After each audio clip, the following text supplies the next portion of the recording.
Karena mereka tidak melihat pengertian sesungguhnya daripada istilah-istilah yang dipakai di Alkitab itu bagaimana. Allah berkata, hari itu engkau makan, hari itu engkau mati. Allah berbicara tentang satu hubungan rohani, hidup yang dicipta, bagaimana bergabung dengan sumber hidup. Ini yang banyak orang tidak perhatikan. Saudara-saudara, dari sumber hidup, kalau sudah pisah, engkau pintar, engkau hebat, engkau cantik, engkau sehat, engkau berbijaksana, engkau hanya hidup di dalam dunia beberapa puluh tahun saja. Saudara-saudara sekalian, engkau mati. Istilah mati di sini bukan berarti engkau sudah tidak ada. Istilah mati di sini berarti engkau tidak bereksistensi. Tidak. Istilah mati di sini berarti engkau berada di dalam hidupmu yang sudah terpisah dari sumber hidup. Saudara-saudara, bolehkah saya mengajak saudara introspeksi pada pagi ini? Bolehkah saya minta saudara pikir dirimu, hidupmu ada hubungan dengan Tuhan atau tidak? Saya mau tanya, apakah hidupmu adalah hidup keliaran di dalam kebebasan diri yang tidak terkontrol? Apakah hidupmu adalah hidup di dalam melampiaskan segala nafsu perbuatan dosa semau sendiri yang tidak kembali kepada Tuhan? Jikalau demikian, meskipun engkau orang Kristen, meskipun engkau anggota gereja, meskipun engkau adalah anggota gereja GRI sekalipun, saya berkata, engkau tetap adalah orang yang mati rohaninya. Mati di hadapan Tuhan. Di hadapan Tuhan, engkau mati di dalam dosamu. Saudara-saudara, Yesus Kristus berkata kepada orang-orang sekitar dia pada waktu dia hidup, jika engkau tidak percaya kepada aku, niscaya engkau akan mati di dalam dosamu.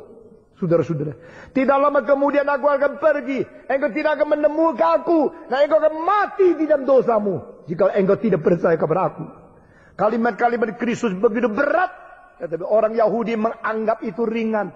Dia kira main-main. Yesus telah mengatakan satu kalimat yang saya bisa hafal, saya tahu artinya. Sebenarnya mereka tidak tahu artinya. Karena Yesus menjadi koneksi yang menghubungkan sumber hidup dengan manusia yang sudah terpisah dari Tuhan. Hanya melalui Kristus manusia boleh kembali berhubung dengan sumber hidup. Tetapi mereka tidak mengerti apa yang dikatakan oleh Yesus Kristus. Saudara-saudara sekalian, Paulus berkata, engkau mati di dalam dosa. Engkau sudah mati di dalam dosa. Orang yang mati adalah orang yang tidak mempunyai reaksi. Orang yang mati adalah orang yang tidak mempunyai kesadaran. Orang yang mati adalah orang yang tidak mengenal diri. Orang yang mati adalah orang yang menganggap dirinya berada di satu status memang begini. Tapi dia tidak tahu sebenarnya bukan begini. Seharusnya dia mempunyai hubungan dengan sumber hidup. Jikalau sumber hidup sudah meninggalkan atau dia sudah terpisah daripadanya, maka dia disebut mati. Mati secara status, bukan kondisi. Mati status sama mati kondisi berbeda. Mati status adalah tinggalkan, perpisahan, dan tidak lagi bergaul dengan sumber hidup. Mati kondisi adalah kelihatan, fenomena, dan superficially dia mati secara kondisi. Saudara-saudara, sebelum kita mempunyai kondisi mati, kita mempunyai status kematian. Sebelum kita mati secara hidup jasmania, kita mempunyai kematian secara rohania. Sebelum kita mati berhenti semua fungsi daripada physical body. Kita mati terlebih dahulu di dalam jiwa kita karena terpisah daripada Tuhan. Yang dikatakan di sini, dahulu kamu mati di dalam pelanggaranmu. Kamu mati di dalam segala dosa-dosamu. Di sini dua hal yang disebut, pelanggaran-pelanggaran dan dosa-dosa. Saudara masih ingat di dalam Roma kita mengatakan pasal 5 sampai pasal 8. Paulus mengatakan istilah hamartia, istilah dosa dengan bentuk singular. Saudara-saudara, dari pasal 1 sampai 4, Paulus memakai istilah dosa dengan bentuk plural yang banyak sekali. Apakah perbedaan? Di sini dosa dibagi menjadi semacam status dosa dengan kuasa dosa yang menjadikan engkau seorang yang dikaitkan dengan status yang disebut orang berdosa itu. Tetapi yang lain adalah dikatakan dalam perbuatan-perbuatan pelanggaran-pelanggaran, yaitu satu persatu keping-kepingan daripada perbuatan-perbuatan salahmu yang disebut perbuatan dosa. Saudara-saudara, dosa jangan dimengerti sebagai perbuatan-perbuatan yang salah saja.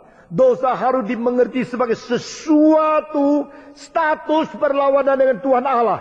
Sehingga kita berada di dalam cengkeraman setan dan kita berada di bawah kemarahan Tuhan. Itu adalah status dosa. Orang yang mati adalah orang berada di dalam status dosa yang sudah terputus dari bersumber hidup. Saudara-saudara sekalian, di dalam ayat kedua Paulus mengatakan, kamu hidup di dalamnya.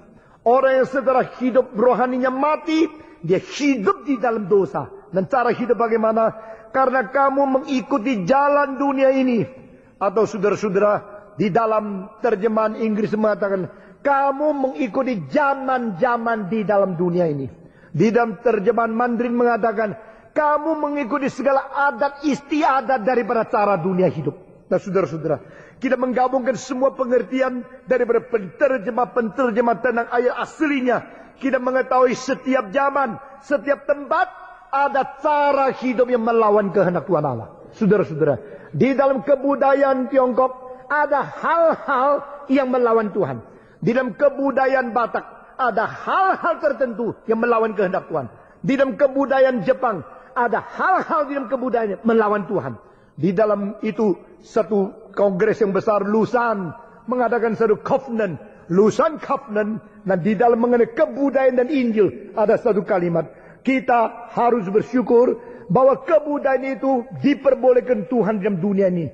Tetapi jangan lupa sebagai orang Kristen, di dalam kebudayaan ada unsur-unsur setanik, ada unsur-unsur demonik, yaitu ada hal-hal benih yang ditaruh oleh setan di dalam kebudayaan. Hal apakah yang kita sebut sebagai demonic factors in civilization? Apa yang menjadi sesuatu unsur-unsur di dalam kebudayaan yang melawan Tuhan? Saudara-saudara, sebuah kebudayaan yang secara nilai seni, nilai moralnya, nilai di dalam spiritual dan pikiran semangat yang sehat, yang tidak melawan akan Alkitab, kita harus bersyukur. Itu harus dimengerti sebagai wahyu umum yang Tuhan karuniakan kepada orang, meskipun sebelum Kristus datang ke dalam dunia.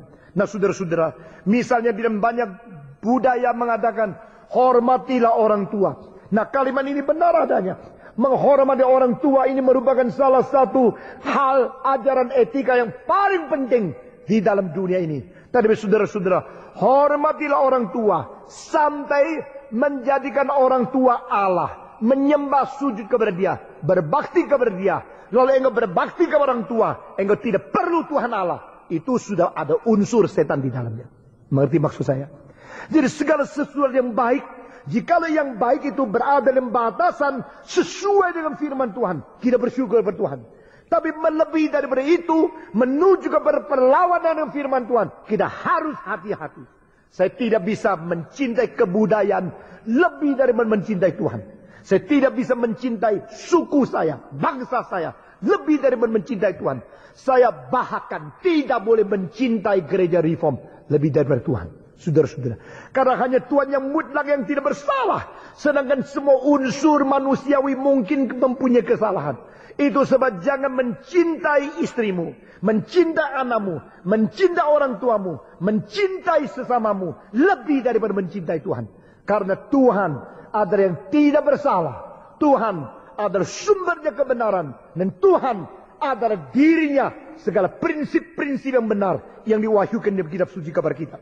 Itu sebab kita hanya bisa mencintai segala sesuatu, termasuk mencintai gereja, mencintai istri, mencintai suami, mencintai keluarga kita, berdasarkan kebenaran.